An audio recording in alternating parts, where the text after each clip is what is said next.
Welcome from once again to another video. हा जो video या व्हिडिओमध्ये आपण खरोखर 2025 शिक्षक भरतीमध्ये मेरिट जो आहे 10-12 मार्क्सने वाढणार का या संदर्भात जाणून घेणार आहोत या व्हिडिओमध्ये।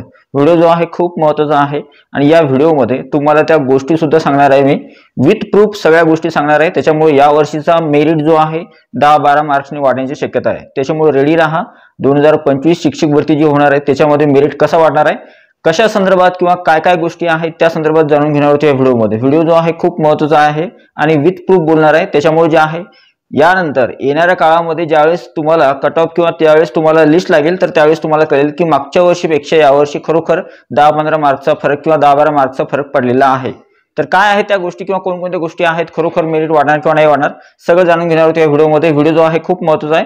व्हिडिओ आवडला तर व्हिडिओला लाईक करा, तुम्ही चॅनलवर नवीन असाल तर चॅनलला सबस्क्राइब करा, साइडचं नोटिफिकेशन बेल ऑलवर सेट करा जेणेकरून तुमच्याकडून कोणत्याही प्रकारचं नोटिफिकेशन मिस होणार नाही। शिक्षक भरती संदर्भात असेल, टीईटी परीक्षा, टेट परीक्षा किंवा पवित्र पोर्टल या संदर्भात कोणत्याही प्रकारची माहिती तुमच्याकडून मिस होणार नाही। आणि हा सगळ्यात महत्त्वाचं म्हणजे टेलिग्राम चॅनल, व्हॉट्सअप चॅनल आणि बाकीच्या चॅनलची लिंक डिस्क्रिप्शन मध्ये त्यांना सुद्धा तुम्ही जॉइन होऊ शकता किंवा सबस्क्राइब करू शकता। तर सगळ्यात अगोदर पहिली गोष्ट म्हणजे ऍक्च्युअली कशावरून कळलं आपल्याला की बाबा यावर्षी शिक्षक भरती 2025 मध्ये जो मेरिट राहणार आहे तो मेरिट 10-15 किंवा 10-12 मार्क्सने वाढू शकतो का, आणि वाढणार तर का वाढणार, त्याच्या मागच्या काही गोष्टी ज्या आहेत त्या कोणकोणत्या आहे बघा। पहिली जी गोष्ट आहे ती आहे टेट 2000 कट ऑफ जो आहे तो तुम्हाला माहित असणं आवश्यक आहे।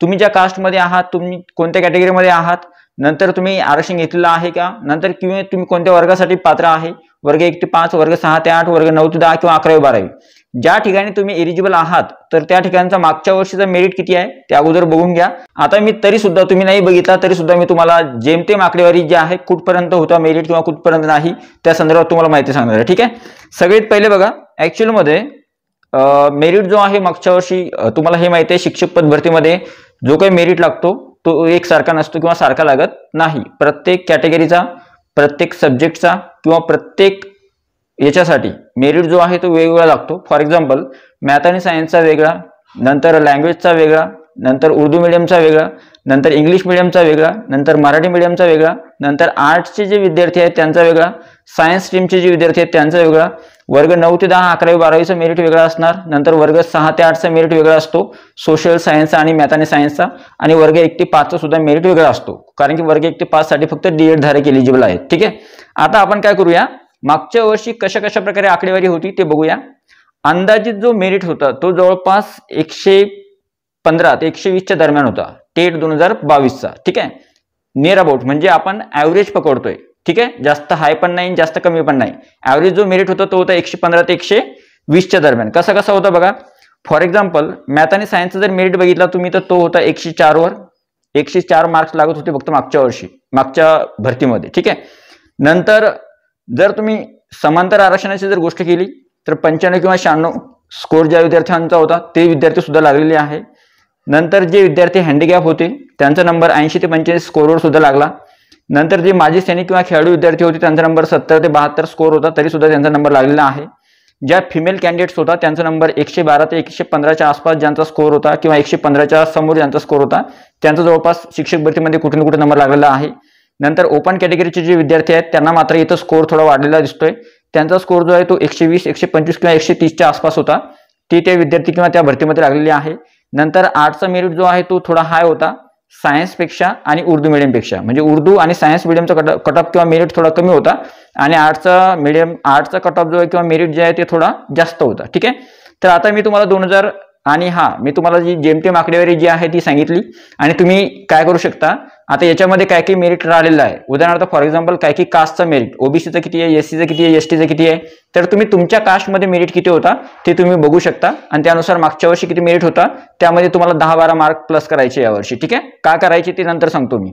ठीक आहे, तर अशा प्रकारे मेरिट होता आणि अजून जर आला असेल काही कोणत्या ठिकाणी, उदाहरणार्थ लँग्वेजचा मेरिट जो आहे तो सुद्धा तुम्ही बघून घ्या मागच्या वर्षी किती होता आणि यावर्षी त्याच्यामध्ये 10-12 मार्क्स तुम्हाला वाढून घ्यायचे किंवा 10-12 मार्क्स मागच्या वर्षीपेक्षा थोडी शिल्लक लागतील। ठीक आहे, आता सगळ्यात महत्त्वाचं आणि 11वी-12वी किंवा 9वी-10वीचा ज्यांचा कट ऑफ माहित नसेल किंवा ज्यांना मार्क्स माहित नसतील, मागच्या वर्षी रयत शिक्षण संस्थेमध्ये ज्यांचा नंबर लागला त्या विद्यार्थ्यांसोबत तुमचा कॉन्टॅक्ट झाला असेल तर त्या विद्यार्थ्यांना तुम्ही विचारू शकता।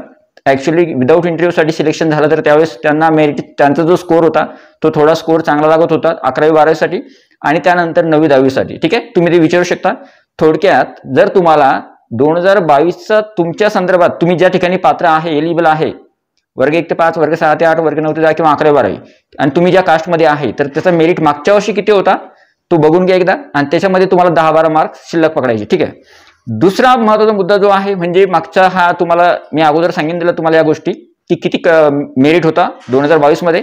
आता मी 2025 ची गोष्ट करणार आहे. ठीक आहे.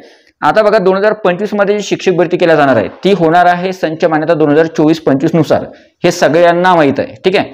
आता विशेष अजून यात एक अजून महत्त्वाची गोष्ट आहे, संच मान्यता जी केल्या जाणार आहे 2024-25 त्याच्या संदर्भातचं कामकाज जे आहे सुरू झालेलं आहे. बिंदू नामावली आणि रोस्टरचं कामकाज जे आहे ते संच मान्यता केल्या जाणार आहे 15 मार्च 2024चा जो जी आर आहे त्याप्रमाणे आणि त्यानुसारच जागा ज्या आहेत पवित्र पोर्टलवर येणार. म्हणजे थोडक्यात अगोदर काय होणार ही आकडेवारी आपल्या समोर येणार.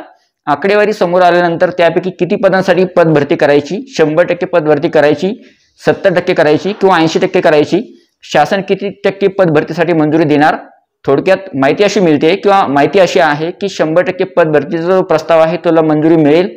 पण सद्यस्थितीमध्ये संच मान्यता तर सुरू आहे, बिंदू नामावली रोस्टरचं कामकाज सुरू आहे, शिक्षक रिक्त पद संख्या आकडेवारी समोर येईल. आकडेवारी समोर आल्यानंतर मग किती जागा रिक्त आहे ते आपल्याला कळेल आणि नंतर ती आकडेवारी पवित्र पोर्टलवर. ठीक आहे.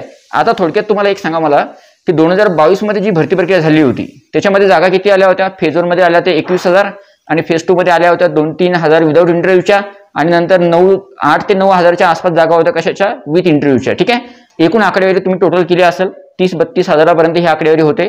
आणि यावर्षी तुम्हाला काय वाटतं, यावर्षी संच मान्यतेचं सगळ्यात अगोदर काही ठिकाणी रिक्त पदसंख्या आहे, काही ठिकाणी रिक्त पदसंख्या नाही, काही ठिकाणी कमी आहे, काही ठिकाणी शिक्षक अतिरिक्त होत आहेत. यानुसार जर आपण आकडेवारी बघितली तर 10-15 हजाराच्या आसपास आकडेवारी येऊ शकते. याच्यापेक्षा जर जास्त पदांसाठी भरती झाली 20,000 पदांसाठी किंवा 30,000 पदांसाठी जर भरती प्रक्रिया झाली 2022 सारखी तर खूपच छान. त्यावेळेस कट ऑफ जो किंवा मेरिट जो आहे खूप खाली येईल. ठीक आहे. पण आपण जो सांगतोय सद्यस्थितीमध्ये तर सद्यस्थितीमध्ये सिच्युएशन अशी आहे, करंट सिच्युएशन मी जसं मागच्या कालच्या व्हिडिओमध्ये तुम्हाला सांगितलं की 15,000 आसपास आपण आकडेवारी पकडली. जर समजा एवढ्या जागांसाठी पदभरती जर झाली तर ही झाली 2025 शिक्षक भरतीसाठी असणारी शिक्षक रिक्त पदसंख्या किती, 15,000च्या आसपास आकडेवारी पवित्र पोर्टलवर येऊ शकते. ठीक आहे. आता तिसरा महत्त्वाचा मुद्दा आहे तो आहे 10-12 मार्चनं कट ऑफ किंवा मेरिट वाढणार. एक कशावरून ठरू शकतं किंवा कशामुळे ठरेल तर बघा आता फॉर एक्झाम्पल यावर्षी जर तुम्ही टेट एक्झाम 2025चा रिझल्ट बघितला असेल तर मॅक्झिमम जो ॲव्हरेज स्कोअर आहे तो ॲव्हरेज स्कोअर आहे जवळपास 115 ते 125. म्हणजे मागच्या वर्षी जो स्कोअर 110 ते 120च्या आसपास होता किंवा 110 ते 120च्या आसपास होता मागच्या वर्षीचा स्कोअर, तो यावर्षी झालेला आहे 115 ते 125च्या दरम्यान जो ॲव्हरेज स्कोअर आहे तो. म्हणजे जर तुम्ही लिस्ट बघितली असेल तुम्हाला सांगतो मी काय करायचं. तुम्ही 2025चा जो रिझल्टची जी लिस्ट आहे ना त्या लिस्टमध्ये काय करा, ॲव्हरेज स्टुडंट की जास्तीत जास्त मॅक्झिमम स्टुडंट कोणत्या याच्यामध्ये आहे म्हणजे 140 पासून समोर किती आहे, 130च्या समोर किती आहे, 120च्या समोर किती आहे, 110च्या समोर किती आहे आणि 100च्या समोर किती आहे असे विद्यार्थी काढा. ठीक आहे. त्यानंतर तुम्ही हे बघा की जास्तीत जास्त असे विद्यार्थी किती आहेत की ज्यांचा स्कोअर जो आहे जवळपास ॲव्हरेजली किंवा जास्त विद्यार्थी संख्या कुठे जास्त आहे. ठीक आहे. तर ते विद्यार्थी आहेत 115 ते 125च्या दरम्यान. ठीक आहे. हा फरक कळा.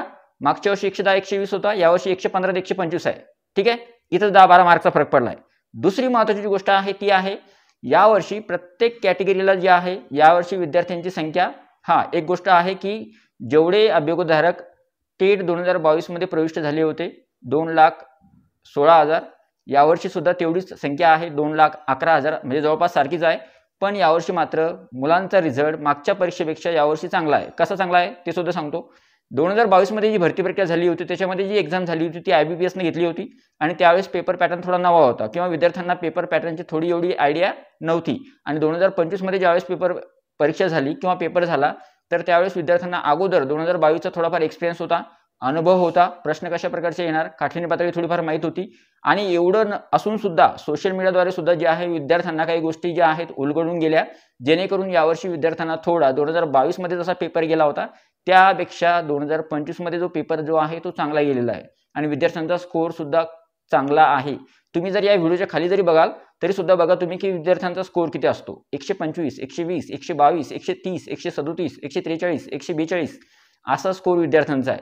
त्याच्यामुळं यावर्षी 2022च्या भरतीमध्ये जिथं विद्यार्थी 111, 112, 115, 110, 108 अशा स्कोअरवर होते ते विद्यार्थी आता कुठेतरी 10-12 मार्क्सनं वाढलेले त्यांचे स्कोअर आहे. त्याच्यामुळं मी 3 मुद्दे महत्त्वाचे सांगितले तुम्हाला, विथ प्रूफ सांगितलं. 2022चा मेरिट जो आहे तो. नंतर यावर्षी जागा ज्या आहेत संच मान्यता 2024-25 ज्या येणार आहे, ज्यानुसार येणार आहे, संच मान्यता 2024-25 नुसार ज्या जागा येणार आहे त्या फक्त जागेंची आकडेवारी तुम्हाला सांगितले की एवढ्या जागा येऊ शकतात, त्यापेक्षा जास्त येऊ शकतात, कमी येऊ शकतात.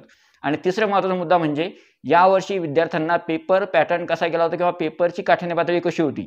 2022 मध्ये पेपर पॅटर्न एकदम नवा होता आणि 2025 मध्ये पेपर जो आहे विद्यार्थ्यांना 2022च्या तुलनेमध्ये थोडा फार का होत नाही, सोपा गेलेला आहे आणि स्कोर सुद्धा छान आलेला आहे. त्याच्यामुळे यावर्षी मेरिट जो आहे 10-12 मार्क्सने वाढणार आणि ज्यावेळेस मेरिट डिक्लेअर होईल किंवा ज्यावेळेस शिक्षक भरतीचा पहिला राऊंड लागेल आणि निवड लागेल तर त्यावेळेस तुम्हाला ही गोष्ट जाणवेल. ठीक आहे. तर आय होप हा जो व्हिडिओ आहे किंवा ही जी इन्फॉर्मेशन तुम्हाला आवडली असेल, व्हिडिओ आवडला तर व्हिडिओला लाईक करा. तुम्ही चॅनलवर नवीन असाल तर चॅनलला सबस्क्राईब करा. तुमच्या कास्टमध्ये तुमचा मेरिट किती होता मागच्या वर्षी ते तुम्ही कमेंट बॉक्समध्ये नोंदवू शकता. ठीक आहे. जेणेकरून बाकीच्या अभ्यासकांना कळेल. तर आय होप हा जो व्हिडिओ तुम्हाला आवडला असेल, व्हिडिओ आवडला तर व्हिडिओ लाईक करा. हा जो व्हिडिओ हा जास्तीत जास्त शेअर करायला विसरू नका. भेटूया पुढच्या व्हिडिओमध्ये. तोपर्यंत व्हिडिओ बघितल्याबद्दल thank you so much. Take care. Bye bye. तुमचे काही डाऊट्स किंवा डिफिकल्टीज असतील तर तुम्ही कमेंट बॉक्समध्ये विचारू शकता. Thank you so much.